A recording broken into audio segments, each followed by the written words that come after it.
Hi everyone, it's Matt Phillips with Pro Athlete Advantage. As part of this 90-day mental toughness program, I get to bring you interviews with very unique individuals who give you a perspective on what mental toughness, what leadership means. And that's why I'm so excited that I get to introduce you today to Mike Allen. Mike is the president of Air Medical Services for Air Methods, a company based here in Inglewood, Colorado, my home state. He's held this position since August 2012, and prior to that, he was the Senior Vice President of Hospital-Based Services starting in 2006. He's actually been with the company since 1992 in various positions from pilot, safety representative, aviation site manager, and operations manager. Prior to joining Air Methods, Mike was a commercial pilot for 2 years and served as a pilot in the U.S. Army for 5 years. He is a graduate from Portland State University with a Bachelor of Science in Mathematics. Enjoy this interview. I had a lot of fun with Mike. I know there are nuggets in here that you can take and implement right away. Have a great day, everybody. Enjoy the interview. Mike, thank you so much for being with me today. I really appreciate your time. Matt, it's a pleasure.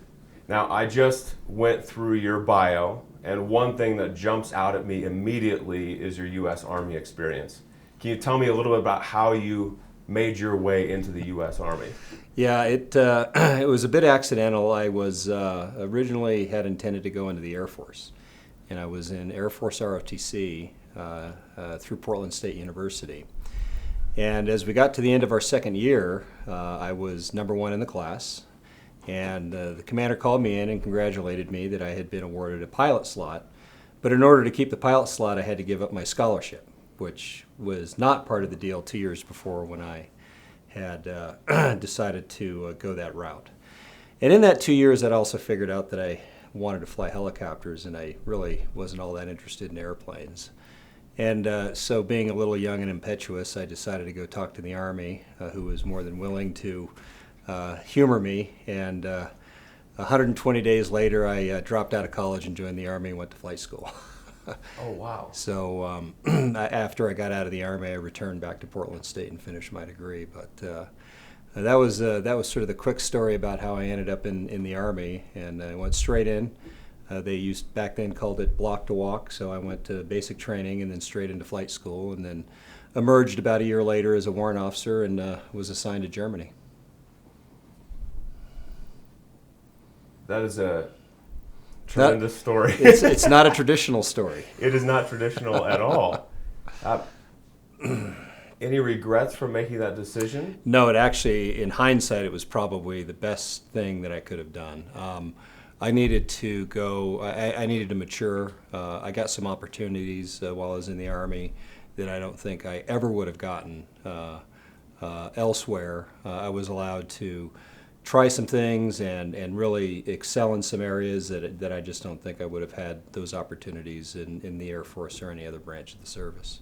What was probably the biggest thing of those opportunities that just really stood out to you? Well, when I was, shortly after I was assigned to Germany, I was in a Fulda, Germany in the 11th Armored Cavalry Regiment. And it took me about a month after having arrived in Germany.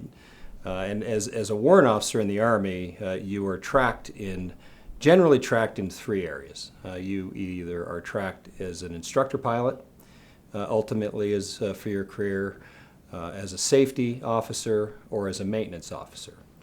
And within about a month, I figured out that I probably wasn't well suited for safety. Not that safety isn't critical, but my personality wasn't the right personality for that. And I wasn't well suited for instructing, and maintenance really seemed like something that was right in my wheelhouse. And the normal path to get into these tracks is you finish your first assignment, and then they would send you to one of the schools. They would send you to instructor pilot course or the maintenance test pilot course or to the Army Aviation Safety course. And I didn't want to wait 3 years. And so I found a mentor. I started working with him. He was a maintenance test pilot. And I figured out how I could at least take the ground portion of the maintenance test pilot's course via correspondence. So I signed up and I began probably about 4 months after flight school. I started taking the maintenance test pilots or the maintenance officers course via correspondence. And in about 8 months, I'd finished the entire coursework, which normally takes about a year and a half to do correspondence. And then I had learned of an opportunity where there was going to be a team coming from the United States, which warrant officers were allowed to challenge the practical test to become a maintenance test pilot. It's called Phase 2 of AMOC, Aviation Maintenance Officers Course. And so I got my commander to sign off on letting me challenge the course. I got great mentorship again from one of the guys there. And a couple months later, I show up to challenge the maintenance officers course, which was a 3-day affair, and consisted of a written examination on the first day and an oral examination on the second day and a flight examination on the third day. And I was still a W1, which is the lowest ranked warrant officer, and there were 8 warrant officers there to challenge the course. And it was made very clear to me from the person who was leading this challenge effort that there was no way I was going to make it through, that the W1 was not going to make it through the challenge. And I ended up being one of 2 people who made it through. And so it turned out that I was the only W1 post-Vietnam who had ever been able to challenge the course. So I went back to the unit. In short order, I was the maintenance officer for all the Aero Scout aircraft within our unit, which we had 26 of. And so being able to get that experience, I finished out my Army time, which was just 4 years after flight school, in the unit in Fulda as a maintenance officer, and then left the Army, entered the National Guard, and returned to college. Okay. Wow. So there's a lot kind of baked into that story that I hear you talk about, and obviously you're a highly motivated individual. Mm-hmm. It sounds like that mentor was a big piece of what made you, perhaps have the confidence to challenge that course, to learn. Yes. And the other thing I heard within that is it's challenging the status quo. So this is the way they've done it, right, but I want to look at it in a new way. I want to attack it differently. I want to get this done as fast, as quickly, as different than the rest, right, having a different approach. Are those the types of things that you now use in the business world today? Actually, yes, they are. I think my career at Air Methods has benefited greatly by mentors. So I've had people that I've been able to turn to and learn from that have helped me identify where my strengths and weaknesses are and what I'm good at and what my potential is. I hope that I've been able to mentor people within this organization myself. But individually, people have to have goals, and I've been very goal-oriented my entire life.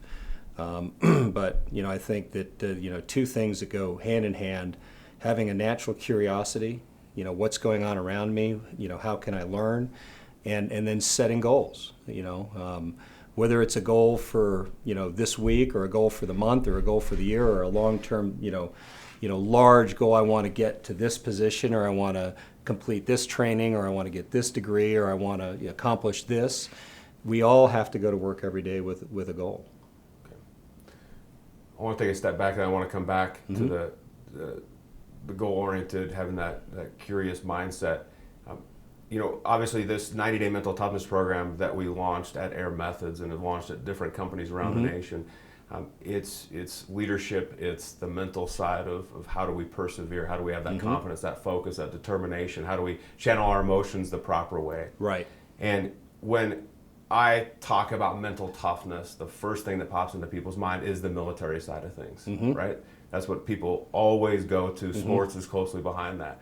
But I wanted just to see if you could recollect a story, because you hear about this infamous training that the Army goes through, the Navy, all these different great branches of the services. Is there a time when you look back where you were challenged from a mental toughness perspective What was that time? How did you push through? How did you persevere? And so you're sitting here today. Yeah. There was, and for me, I had never experienced anything like the military when I joined. I was fairly disciplined as a teenager. If I wanted something, I worked hard. My father set a great example of work ethic, so that side of things never were a problem. And I was fairly goal oriented as a teenager as well. But I had never been challenged in the way that the Army challenged me as a teen. And it really was in flight school, or actually Warrant Officer Development course, which they called WOC-D back when I went through. And walked in the first stages of Warrant Officer flight training, which they called primary training, made up about a little over half of your time at Fort Rucker.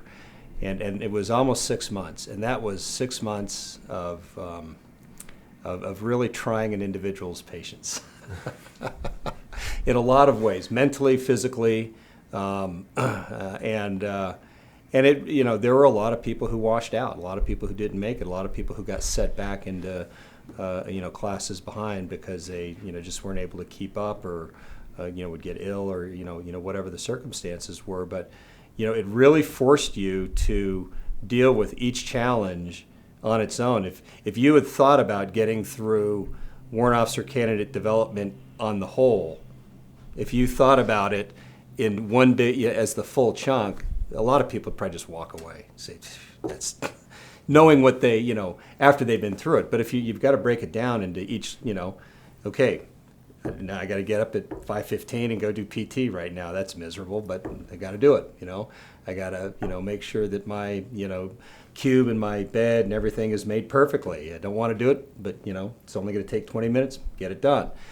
All the physical stuff, all the mental stuff. It's just you got to get through each little section one at a time, and you break it down into small bites, and it becomes a lot more manageable. And then you have the camaraderie of the people that you're with, which helps you. There's a great, that's the thing that the military really does, is it makes it a shared experience. So, you're not out there by yourself. You're out there as part of a team. And so you can take the woe is me, this is miserable route, or you can be part of a team and figure out how you're going to overcome this challenge. And that's what I think, the military really sets out to do and does a really good job.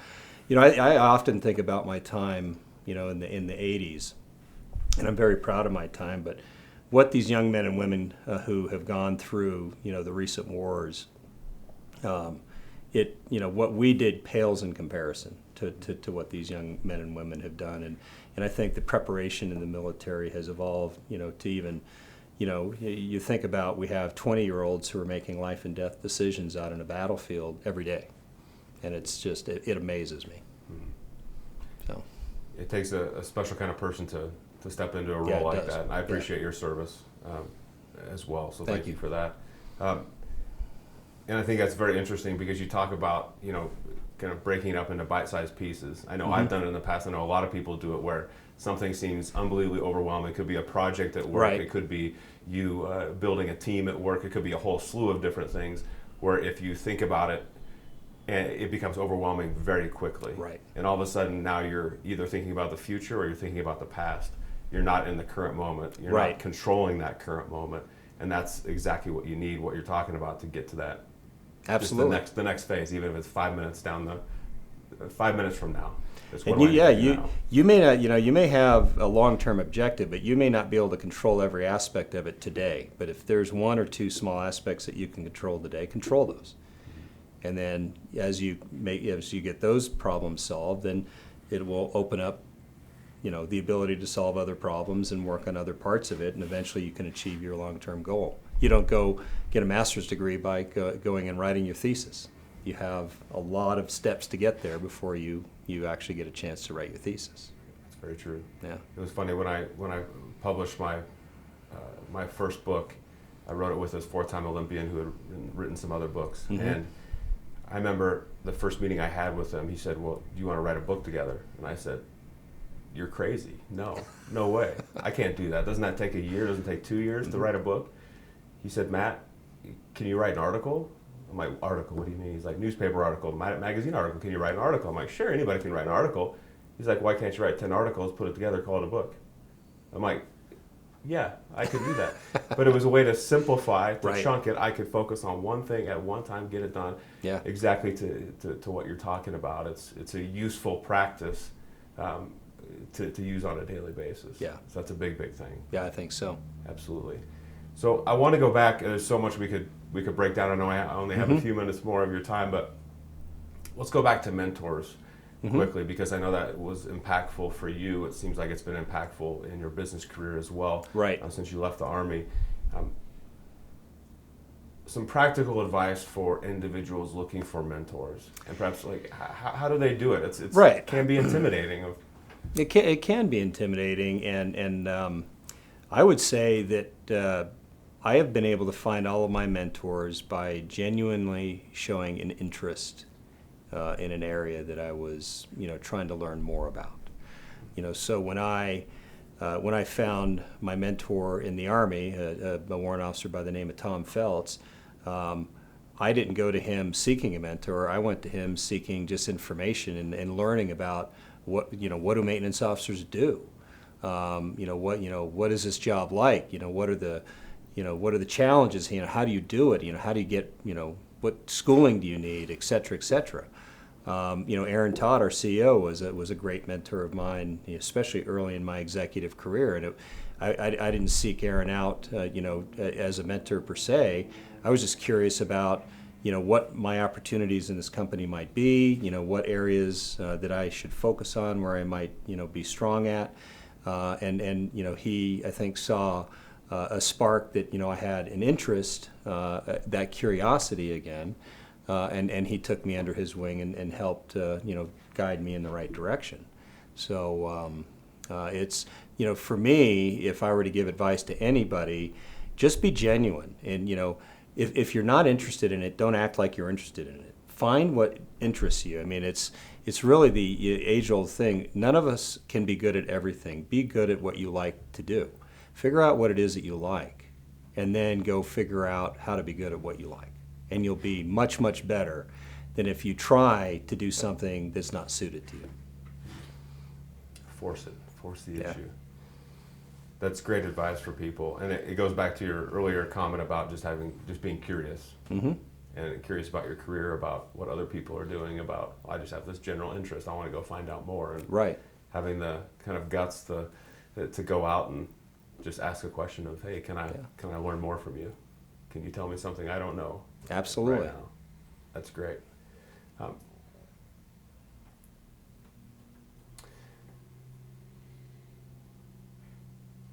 I talked earlier about kind of how I define mental toughness, and it's those four areas. It's confidence in what you're doing, what your team's doing. It's focus, which means being focused on the right things at the right time, right people type concept. It's about control, which is all I mean is emotional control. So how do we channel our emotions, happiness, anger, sadness, everything in between, and ultimately perseverance. So that's the way I kind of break it down personally.